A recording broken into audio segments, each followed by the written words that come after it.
Halo semuanya, terima kasih sudah meluangkan waktu untuk menyaksikan presentasi saya hari ini. Pada kesempatan kali ini, saya akan membahas topik yang sangat penting dan relevan, yaitu konsep keberlanjutan dan CSR. Topik ini akan mencakup beberapa poin utama, seperti perbedaan terminologi penting dalam keberlanjutan, yaitu Sustainable Development, Green Economy, Green Accounting, dan Sustainability Accounting. Saya juga akan menjelaskan hubungan antara CSR atau Corporate Social Responsibility dengan Sustainability Accounting. Dan di akhir, kita akan melihat contoh implementasi CSR di Indonesia. Materi ini bertujuan untuk memberikan pemahaman yang lebih baik tentang bagaimana perusahaan dapat berkontribusi pada keberlanjutan global. Semoga presentasi ini bermanfaat dan dapat menambah wawasan kita semua. Kita masuk ke materi pertama, Sustainable Development atau pembangunan berkelanjutan. Ini adalah konsep dasar dalam keberlanjutan yang didefinisikan oleh Brundtland Report pada tahun 1987. Pembangunan berkelanjutan bertujuan untuk memenuhi kebutuhan masa kini tanpa mengorbankan kemampuan generasi mendatang. Konsep ini mencakup tiga pilar utama, yaitu ekonomi, sosial, dan lingkungan. Sebagai contoh, program yang mengurangi kemiskinan sekaligus melindungi ekosistem merupakan implementasi nyata dari pembangunan berkelanjutan. Misalnya program mengurangi emisi karbon, rehabilitasi di wilayah yang gundul yang melibatkan masyarakat lokal sebagai tenaga kerja adalah salah satu cara untuk mengintegrasikan aspek ekonomi, sosial, dan lingkungan dalam satu kegiatan. Kemudian kita beralih ke green economy. Green economy adalah pendekatan berbasis ekonomi yang menekankan pada efisiensi sumber daya dan pengurangan dampak lingkungan. Pendekatan ini tidak hanya melindungi lingkungan, tetapi juga menciptakan peluang ekonomi baru. Sebagai contoh, investasi dalam energi terbarukan seperti tenaga surya dan angin membantu mengurangi emisi karbon dan sekaligus menciptakan lapangan kerja baru di sektor teknologi ramah lingkungan. Kebijakan insentif untuk kendaraan listrik juga merupakan bagian dari green economy yang bertujuan mengurangi ketergantungan pada bahan bakar fosil dan mempercepat transisi ke energi bersih.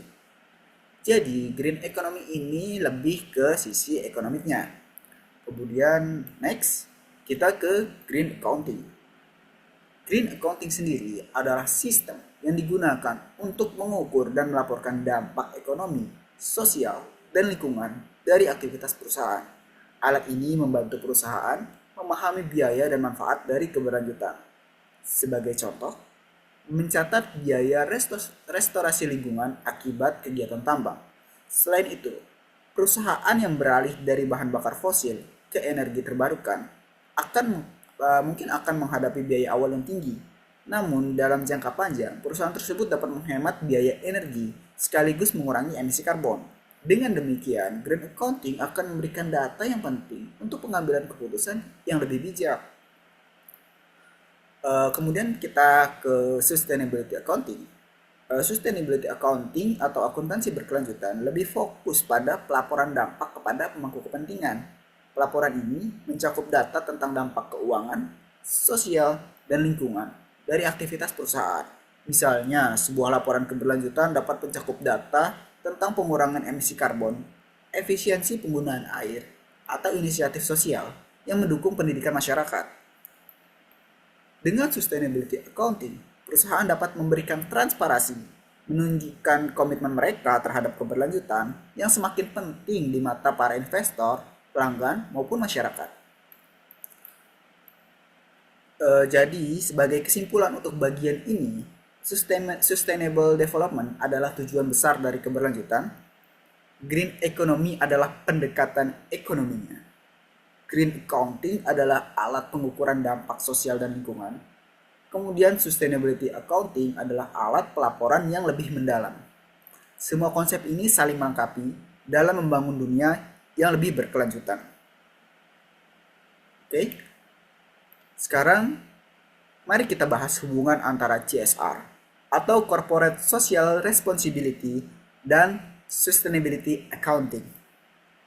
Meskipun keduanya sering dianggap serupa, sebenarnya ada perbedaan mendasar. CSR adalah strategi perusahaan untuk bertanggung jawab atas dampak sosial dan lingkungan dari kegiatan mereka. Contohnya, program pengurangan limbah atau pemberdayaan masyarakat. Di sisi lain, sustainability accounting adalah alat untuk mengukur dan melaporkan dampak dari program-program tersebut. Sustainability accounting berfokus pada pelaporan transparan dan akuntabilitas kepada pemangku kepentingan dan mendukung pengambilan keputusan berbasis data untuk keberlanjutan jangka panjang. Dengan kata lain, CSR ini adalah tindakan strategis, sementara sustainability accounting adalah cara untuk mengomunikasikan hasil dari tindakan tersebut pada pemangku kepentingan. Jadi kesimpulannya, CSR dan sustainability accounting saling melengkapi, tapi tidak sama. CSR adalah pendekatan strategis, sedangkan sustainability accounting adalah alat pengukuran dan pelaporan. Kemudian kita masuk ke implementasi CSR di Indonesia. Untuk implementasi nyata CSR, kita bisa melihat beberapa contoh perusahaan besar di Indonesia. Yang pertama ada PT Unilever dengan program Unilever Sustainability Living Plan. Program ini fokus pada pengurangan jejak karbon, pengurangan plastik sekali pakai, serta mendukung kesehatan dan pendidikan masyarakat. Dampak kepada lingkungannya sendiri itu seperti meningkatkan kesadaran tentang pengelolaan limbah plastik di masyarakat, mendukung inovasi daur ulang seperti menggunakan bahan plastik, daur ulang, dan kemasan. Kemudian ada dampak sosial juga seperti menciptakan lapangan kerja di sektor daur ulang plastik dan edukasi masyarakat mengenai kampanye lingkungan. Kemudian kita masuk ke contoh kedua, itu ada PT Pertamina dengan program Sobat Bumi. Program ini berfokus pada pelestarian lingkungan termasuk inisiatif energi terbarukan, penanaman ribuan pohon, dan pemberian beasiswa pendidikan. Jadi sejak tahun 2011 sendiri, Pertamina telah memberikan beasiswa kepada 3.813 mahasiswa di seluruh Indonesia. Pada tahun 2023, penerima beasiswa melakukan berbagai aksi lingkungan seperti menanam lebih dari 12.000 pohon mangrove dan pohon penyerap karbon lainnya, serta mengumpulkan 3,9 ton sampah. Energi terbarukan mulai diterapkan dalam proyek-proyek tertentu, meskipun skalanya masih dikembangkan. Kemudian dampak lingkungannya sendiri itu ada menurunkan emisi karbon melalui pohon penyerap karbon dan energi ramah lingkungan, kemudian mengurangi kerusakan ekosistem pesisir pantai melalui rehabilitasi mangrove. Kemudian ada dampak sosial juga, seperti beasiswa Sobat Bumi ini memberikan akses pendidikan ya bagi ribuan mahasiswa, memberdayakan aksi generasi muda untuk berkontribusi terhadap keberlanjutan. Kemudian ada juga aksi lingkungan seperti bersih-bersih pantai yang melibatkan masyarakat lokal dan mendorong kesadaran lingkungan. Dua contoh ini menunjukkan bagaimana CSR ini memberikan dampak positif yang signifikan bagi masyarakat dan lingkungan, sekaligus mendukung keberlanjutan. Dari seluruh pembahasan ini dapat kita simpulkan bahwa keberlanjutan ini adalah tujuan besar yang membutuhkan kolaborasi semua pihak. Keberlanjutan membutuhkan sinergi antara strategi dan alat pelaporannya. CSR sendiri adalah cara perusahaan untuk menunjukkan komitmennya terhadap keberlanjutan. Sementara sustainability accounting membantu memastikan bahwa dampak dari program tersebut terukur dan transparan. Contoh-contoh implementasi di Indonesia juga menunjukkan pentingnya peran perusahaan dalam mendukung keberlanjutan. Baik, terima kasih atas perhatian dan waktunya. Saya harap presentasi ini dapat memberikan manfaat dan inspirasi bagi kita semua. Saya Nuriski Ahmad. Mohon maaf jika ada kekurangan dalam penyampaian materi ini. Sampai jumpa pada kesempatan berikutnya. Dan tetap semangat mendukung keberlanjutan. Terima kasih.